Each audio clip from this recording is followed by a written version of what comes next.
Breaking news.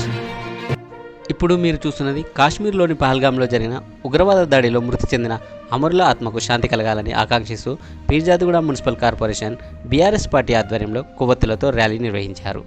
ఈ ర్యాలీలో మాజీ మేయర్ జక్కా వెంకటరెడ్డి పాల్గొని నగర పరిధిలోని అమరవీరుల స్తూపం వద్ద క్యాండిళ్లు వెలిగించి మౌనం పాటించి అనంతరం ఉగ్రదాడికి వ్యతిరేకంగా నినాదాలు చేశారు. ఈ సందర్భంగా ఆయన మాట్లాడుతూ దేశంలో శాంతి స్థాపన కోసం జరుగుతున్న ప్రయత్నాలకు వ్యతిరేకంగా దాడులకు పాల్పడడం సిగ్గుచేటుగా పేర్కొన్నారు. మత విద్వేషాలను రెచ్చగొట్టే వారిని గుర్తించి చట్టపరంగా కఠినంగా శిక్షించాలని కేంద్ర ప్రభుత్వాన్ని డిమాండ్ చేశారు. జమ్మూ కాశ్మీర్లో శాంతియుత వాతావరణం నెలకొల్పడానికి ప్రతి ఒక్కరూ కృషి చేయాలని పిలుపునిచ్చారు. అమరులైన మృతుల కుటుంబాలకు తమ సంతాపాన్ని తెలిపారు.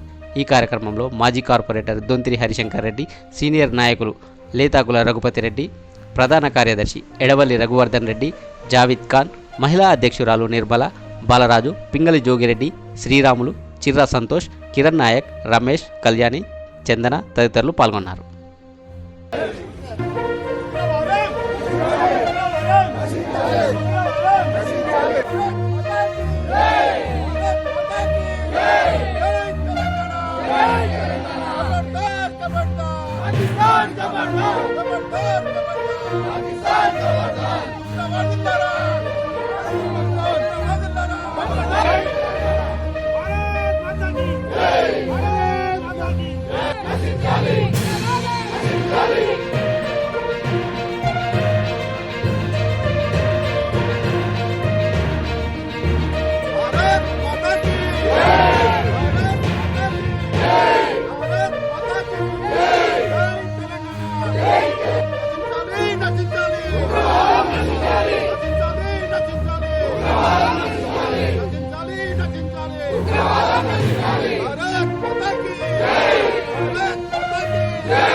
Thanks for watching.